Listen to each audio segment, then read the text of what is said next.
with Sam, I always talk about the journey because that's your career. It's up and down. It's up and it's down. There is nobody who was awesome, and the middle school, high school was perfect. College, they won a championship and a couple Heismans, and then they went to the NFL, and at the end of their long career, they made all the money and won all the championships. I just haven't seen that one yet. I have zero intention of seeing it. It's up and it's down, and it's up and it's down. And so Sam has had ups and downs. Some people are put on this earth to do one thing.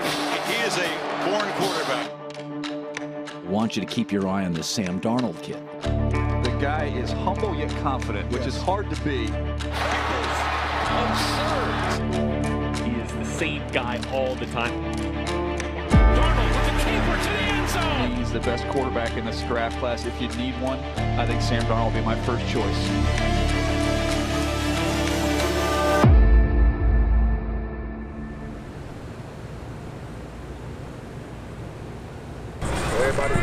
Yeah, he's got you on top. Yeah, both guys. I got inside. You got it. Here we go. How hungry is he to ultimately become one of the best quarterbacks, if not the best quarterback in the NFL? He is not interested in anything else other than that. This guy, I mean, he's cool. He's funny. He has friends. He has hobby. He likes to golf a little bit. Like, he likes to do these things.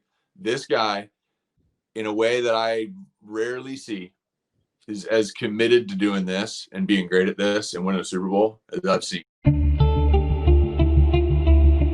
He has not cut a corner this offseason. If I'm a Jets fan, I'd be feeling good about one thing. The most important person in our building is treating this as important as anybody in the NFL is treating it. I want people to know that this guy's not fucking around. He's outworking everybody.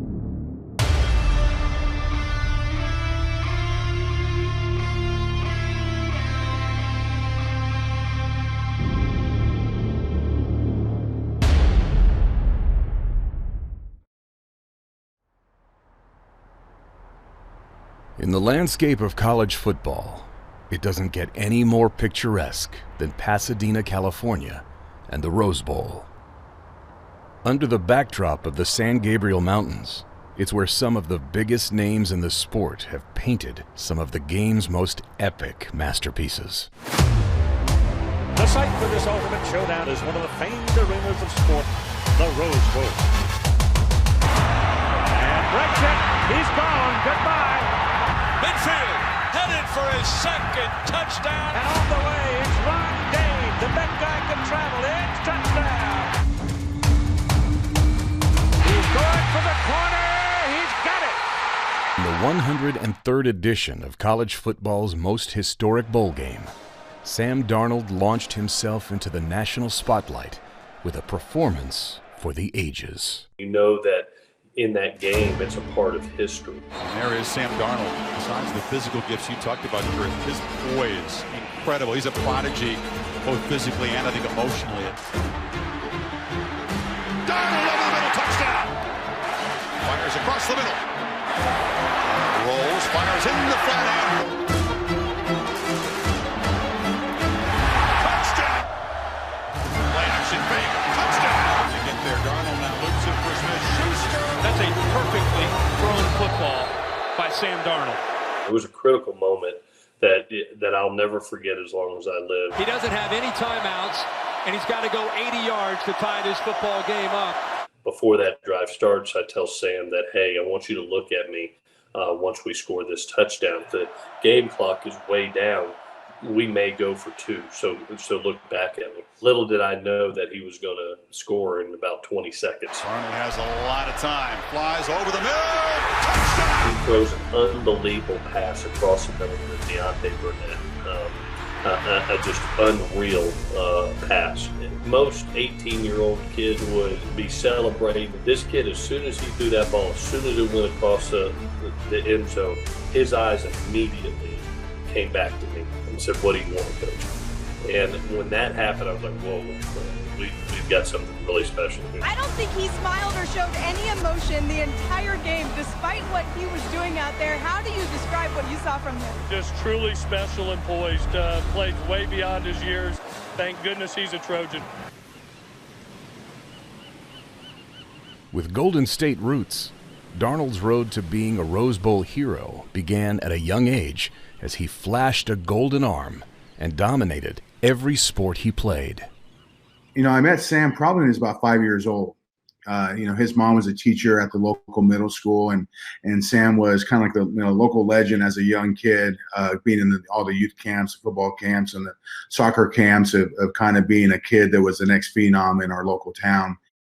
The big thing about Sam was that he was really competitive, and I think at a young age, his talent and his ability to dribble, his ability to pass and score goals was definitely ahead of the curve of other kids. As a kid, you have so much pent up energy, and so for me, I just wanted to go out there and compete no matter what sport I was playing. We played as many sports as possible growing up as kids, and we just all loved to compete. I met Sam when he was 15. I was working out with a guy that I worked out with when I was young, and kind of almost throwing him a bone, like, yeah, I'll come jump in on your Sunday session with the kids, and I'll get a workout in. They got receivers there, and we were joking around about the kid, the redhead, who looked like Carson at that age. The guy that I was throwing with, his name is Bob Bazanko, and he threw with Carson and I when we were little, and he was a coach. And so I was like, dude, that kid looks exactly like Carson did at that age. I had no idea that would end up, the kid would actually end up having a very similar career. It gives me great honor to announce the winner of the 2002 Heisman Memorial Trophy. And the winner is Carson Palmer from the University of Southern California. Carson Palmer's Heisman-winning season in 2002 kick-started a decade of dominance at the quarterback position for the Trojans.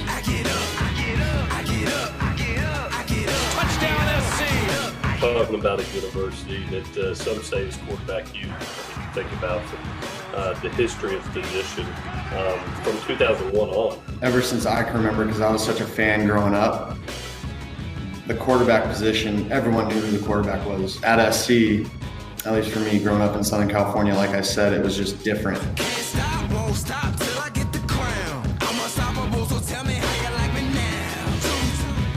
Carson Palmer, Matt Liner, Mark Sanchez, Matt Castle, Matt Barkley, Cody Kessler. You're talking about being the face of a program that has won 11 national championships and has a history and a tradition of excellence over 125 years. So when you live on the West Coast, especially in Southern California, like Sam did down at San Clemente High School, you grow up in this arena wanting to be that USC quarterback. A two-sport star at San Clemente High School, Darnold vaulted up the recruiting rankings with only one goal in mind: earning a scholarship to play quarterback at USC. Now you're going into your senior year, you have 13 scholarship offers. Tell me how that's even possible. I just worked my tail off during the spring, and just working from there and seeing where we go from there. And it's really, I think my hard work's paying off. And we see him in the spring. Probably leading in recruiting at that time was Duke University. He was a real under the radar guy. And being the quarterback coach at that time, and the offensive coordinator, going out there and watching him and talking to Jaime Ortiz as head coach, there was something really special about the guy. There was a kid who was committed to USC named Ricky Town, and he was super hyped. Everybody was talking about Ricky Town. Sam was one of the only kids at the Elite 11 that year that had not committed yet, had an offer from USC. And he got, in a really humble way, he got there after like the second day of watching Ricky Town throw. Him and I were talking, and he goes, I'm going to commit to SC. And I'm like, really? Why is that? And he's like, I just wanted to come here and watch these guys, and I'm going to commit to SC. Senior year, we're playing at Tascadero High School, and Coach Houghton, who was at that time was a USC assistant coach, he came out to watch Sam play. I go see him play for the first time. You would think, okay, here's my future coach, the coordinator come down. Maybe there's a little bit of nervousness. His poise was immense. He goes 13 of 13 in the first half for 5 touchdowns. And I was like, yeah, that's our guy.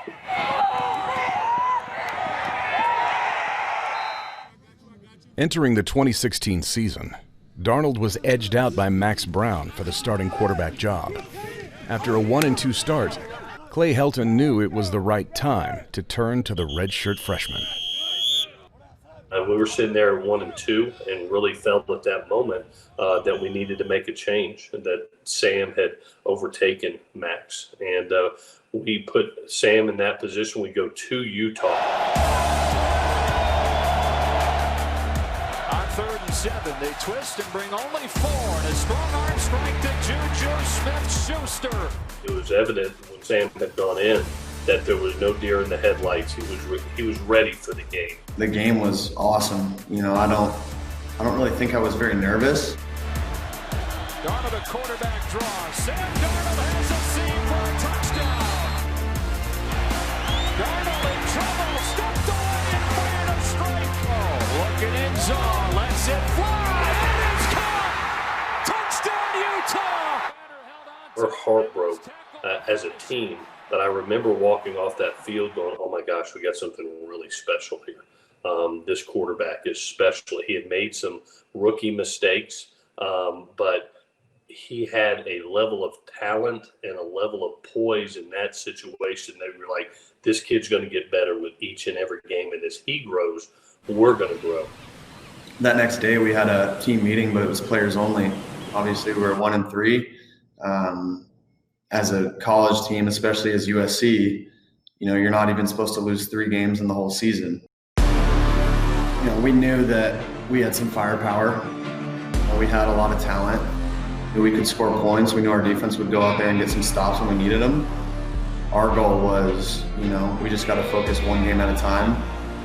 And we did just that. I heard people say I couldn't. His eyes downfield, into the end zone for a touchdown. Darnold out, double clutches, back of the end zone.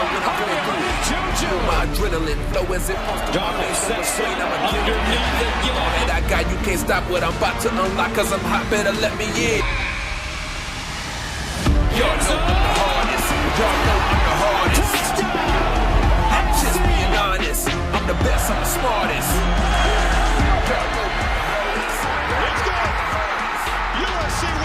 No, I ain't finished.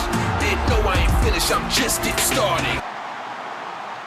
So many of the players around you say you give them a sense of belief. How do you do it? I think just staying poised. You know, I'm never going to change for anyone, and you know that's just who I am. And you know, I'm just so happy for the guys, happy for the seniors, what they've been through. They're 4 or 5 years here, man. It's been one heck of a journey. I'm just proud to call our team Rose Bowl champions. That's just who he is. That's how he was brought up. That's how he was raised. To, you know, be humble in all situations.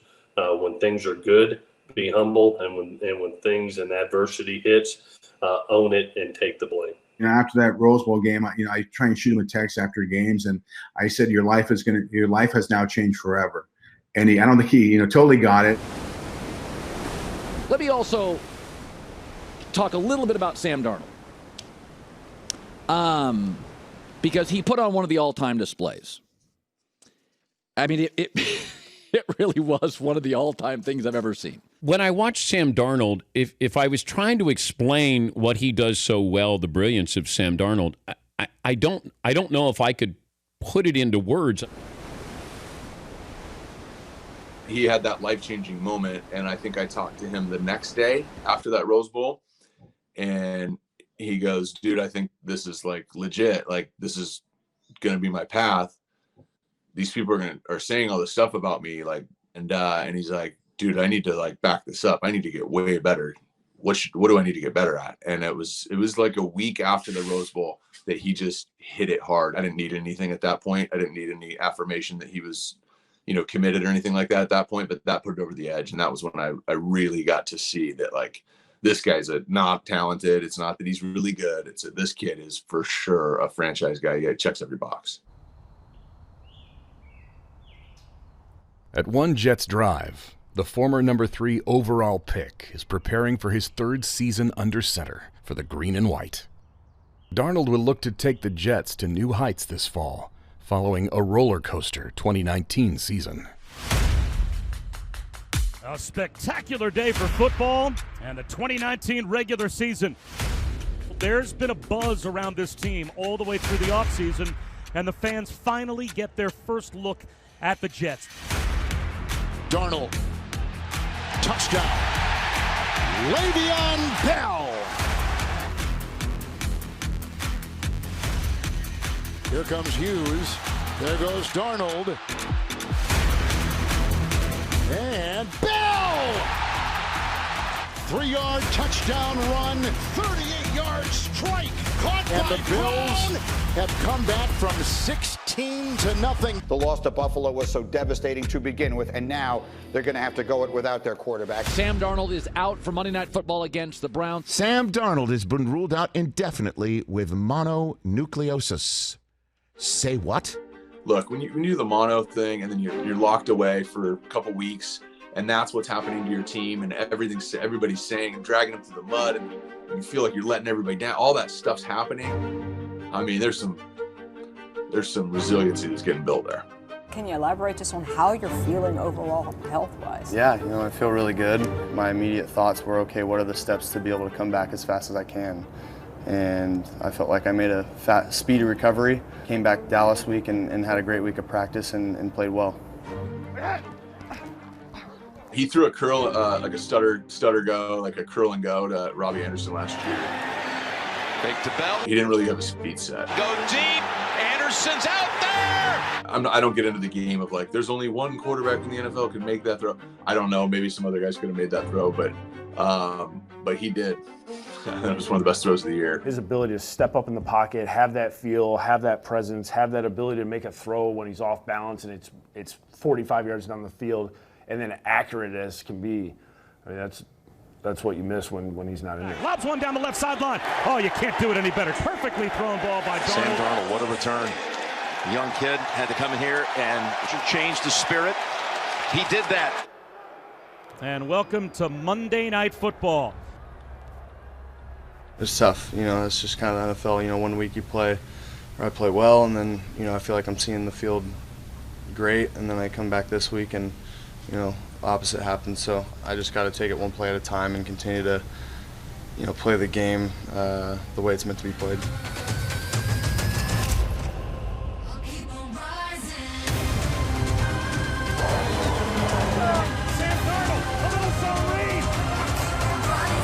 Steps, throws, looking for it all. Darnold, play action again, flips it in the end zone. That's a touchdown.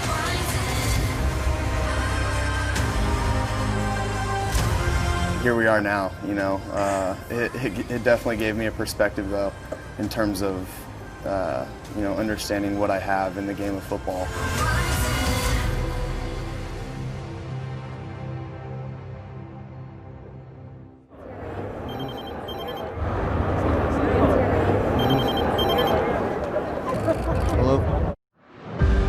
At just 23 years old, Sam Darnold has been through it all.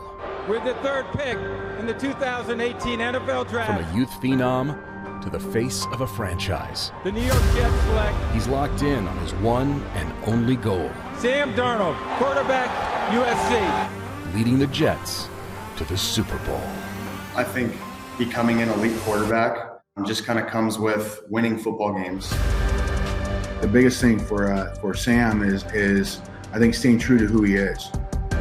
Being the leader of the team, and especially with the quarterback position, you're the face of the franchise. And I think he's the type of person that's going to lead and others will follow. It doesn't matter if you're a 10-year vet or if you're a rookie. When Sam speaks, people listen. And it feels like Darnold is wired differently. There's never a moment that's too big. You're talking about one of the better people I've ever been associated with him. And he can handle the bright lights. He can handle the expectations. Sam has the ability to be the best quarterback in the league. Wouldn't say it about everybody. His ability to get rid of the ball really quickly, the way that it spins, his ability to stop and start and create time, his feel in the pocket, his speeds and change the trajectory on the ball.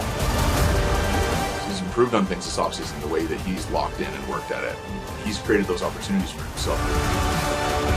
Not everybody has unique talents. I mean, if you're using the right definition of the word unique, which means this is the only one. It's a journey that's just begun.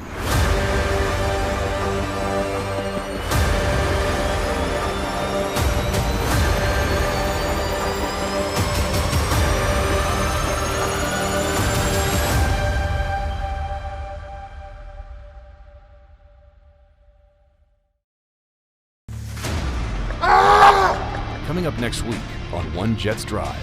Now it's intimidating. It looks like the Great Wall of Green. It was after Louisville's first game where I texted Dwayne and I said, man, so this 73 kid can be one of the greatest of all time. And he said, he's getting there. And then by game 2 or 3, he was like, man, we got a monster.